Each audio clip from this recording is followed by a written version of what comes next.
2000 Chevy Silverado. Gonna be doing the rear brake pads. They're almost worn out. And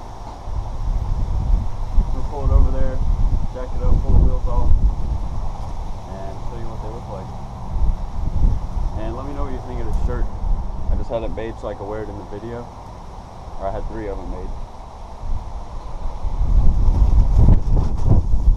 I think they look pretty cool. So let me jack it up and pull the wheels off. Lifting up the back, you're gonna want to chalk the front wheels. So I'm just gonna grab a 2x4.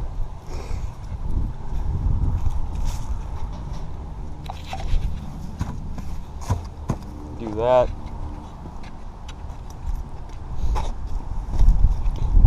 And then do one on the other side also.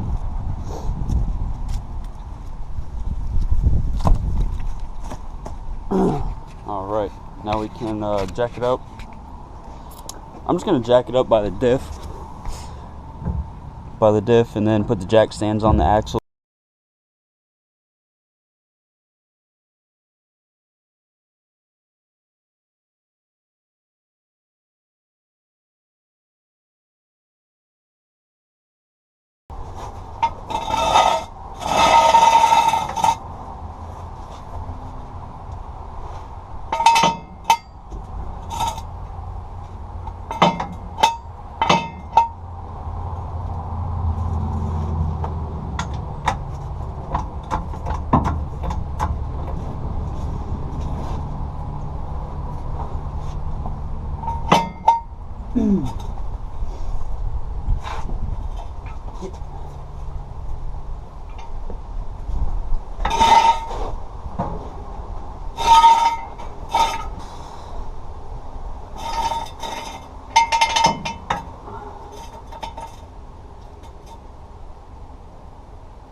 If you have these plastic lug nut covers, like a lot of the Chevys have them, I like to take those off by hand. Like, you can do it with an impact or anything like that. You can take them off with the impact, but sometimes it can still strip them when you're taking it off.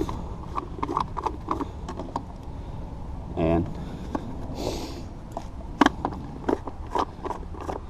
why strip them if you don't have to?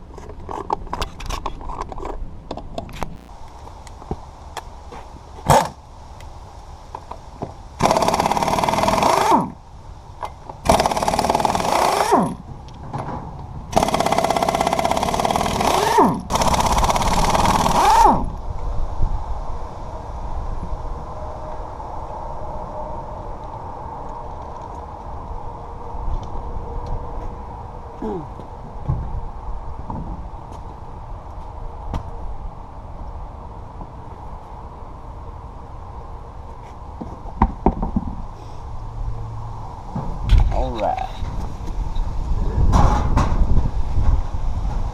You can see how thin those were getting. It was close.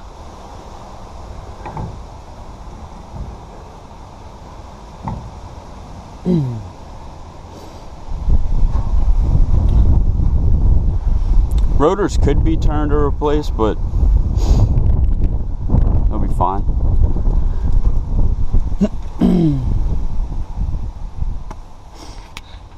Alright, pull the other side off and then we'll pull the calipers off. So these caliper bolts are 12 millimeter. Right there, I guess.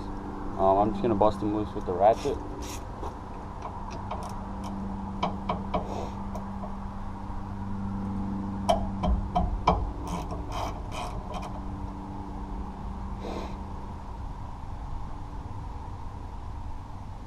Alright.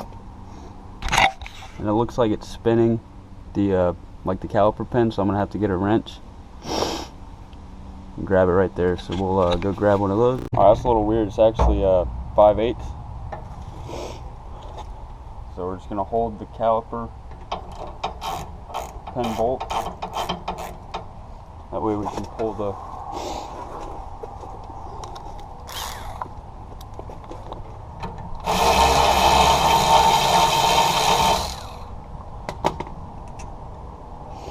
So now that one's loose.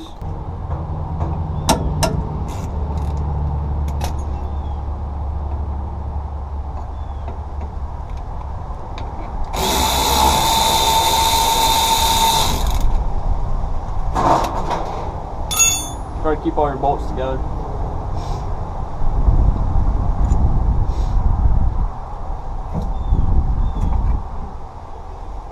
The caliper on the leaf spring.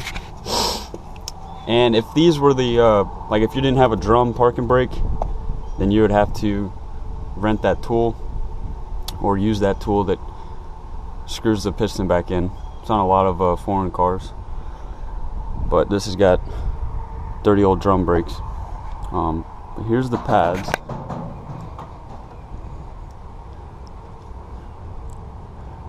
Just gonna slide them out, and you can see how close they were. They were getting down there. Inside one was even closer, so I'm glad I'm doing it now.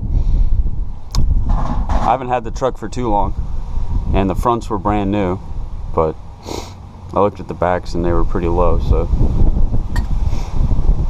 let's check the back side of the rotor. Yeah, it still looks alright. So we're gonna clean up these slides. Pull out these slides.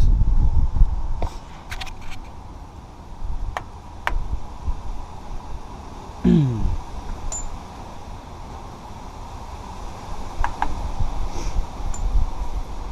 then we're going to be cleaning those off so we can re-grease them and compressing the piston. It'll be good to go. Alright, so you got to compress the piston, obviously, when you're getting new pads, because the pad material is thicker. And you can use a C-clamp. Like if you can't compress it with a C-clamp, it's either like you can't get it on there correctly, or your piston is going bad and it's locking up. Because you should be able, if you can fit the C-clamp on it, like this caliper is nice, it's got a really flat backside, and then the C-clamp can fit in the piston. But if you can fit it on there and it doesn't want to compress, like this one is compressing pretty easy, then basically your caliper is going bad because the piston's sticking. And that can cause pulling and all kinds of stuff like that.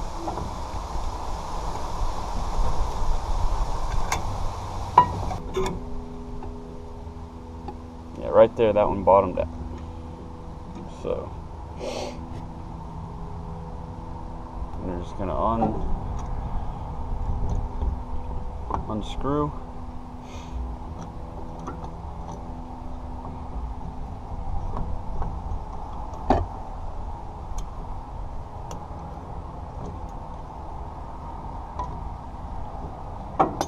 You always want to compare your material, your parts, to make sure they're the right ones. So I'm going to go ahead and grease up the shims and then the slides, put those back in, and then we can slide the caliper back on. So we're just going to take a little bit, put it on here. This is actually an EBC brakes slide grease I had laying around.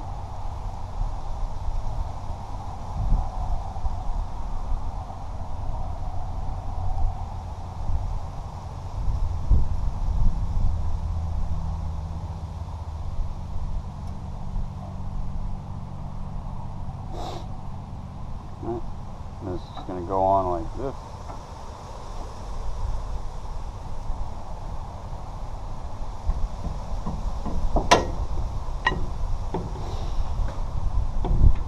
It's going to have to move like that, so that's why you want to have grease on it, because if it locks up, you only start wearing on one pad, and that's not good.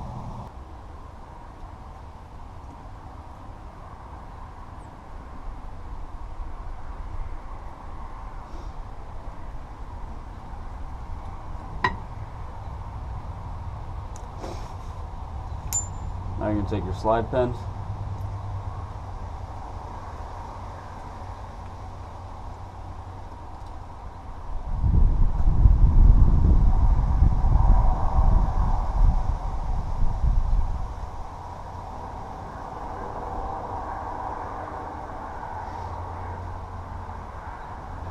And you're just going to slide it back in.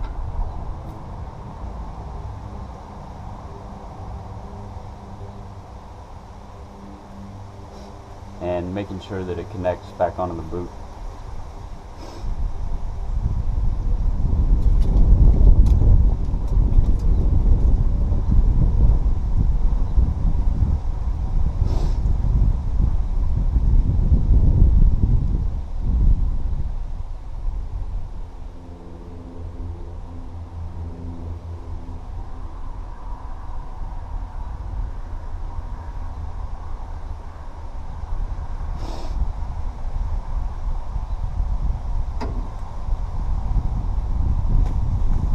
Alright, now you can slide the caliper back on. You take the compressed caliper,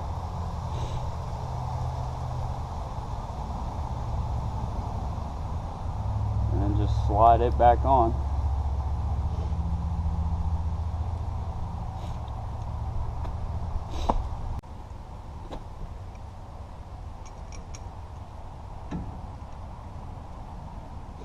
You have to line it up with the bolt holes.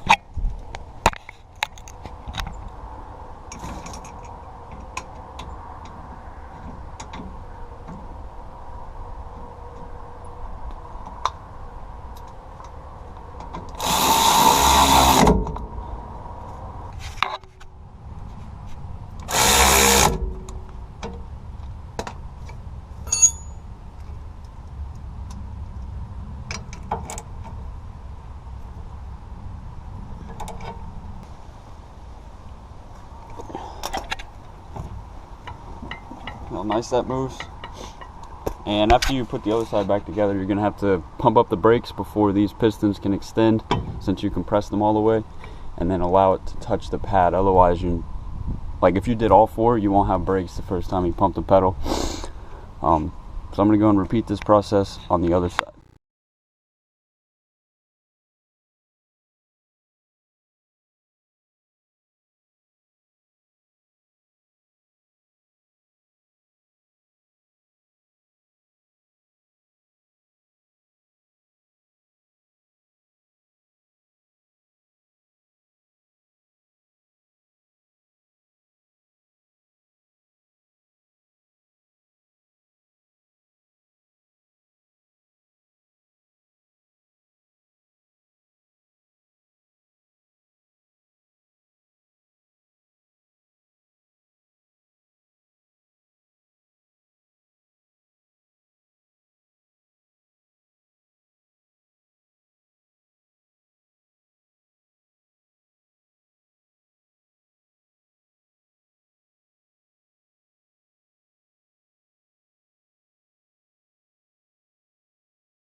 Well, that's pretty much it.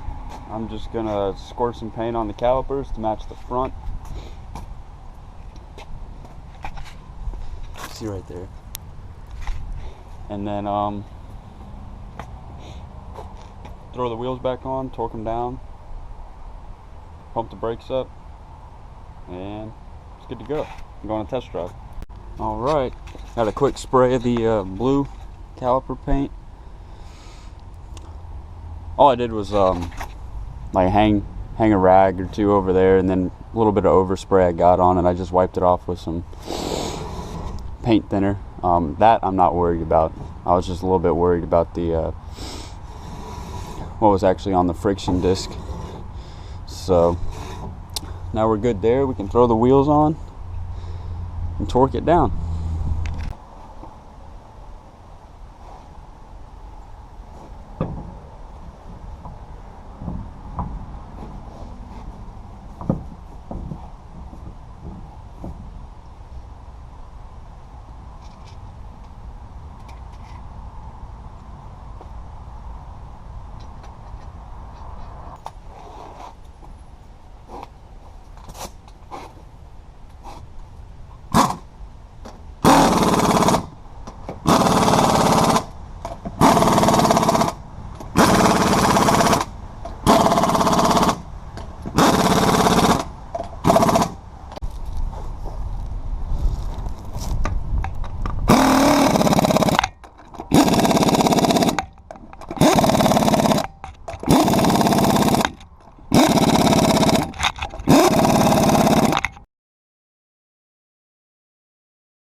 Put them on by hand.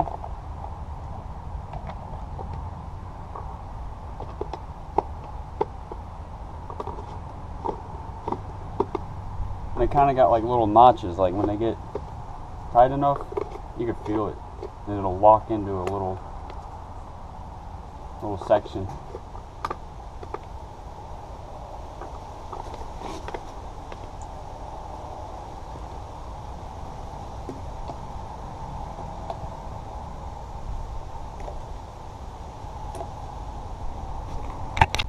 Alright, that's how you do brake pads on a 2000 Silverado.